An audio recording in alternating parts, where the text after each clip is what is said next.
আসসালামু আলাইকুম বন্ধুরা, কেমন আছেন? দেখুন আমি সয়াবিনের কাটলেট বানাতে যাচ্ছি। সয়াবিনের উপকারিতা এর আগে বলেছি আগের ভিডিওয়, আবার বলছি সয়াবিন যাদের ঘুম কম তারা অবশ্যই খাবেন। রান্না করে না খেতে পারেন, এইভাবে অবশ্যই বানিয়ে দেখবেন, ভালো লাগবে আশা করি। মটরশুঁটি আমাদের সবথেকে বড় রোগ, ক্যান্সারের ঝুঁকি কম করে।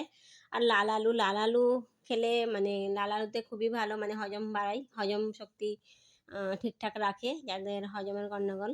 ঠিক আছে, সয়াবিন, লাল আলু আর মটরশুঁটি ভালো করে মিক্সচারে পিষে নিয়েছি।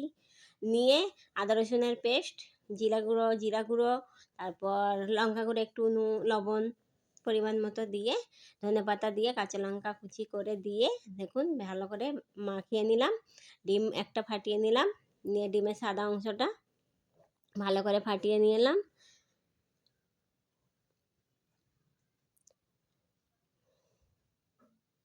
দেখুন তারপর যেভাবে কাবাব বানান আপনারা সেভাবে বানাতে পারেন, কাটলেটের আকারেও বানাতে পারেন।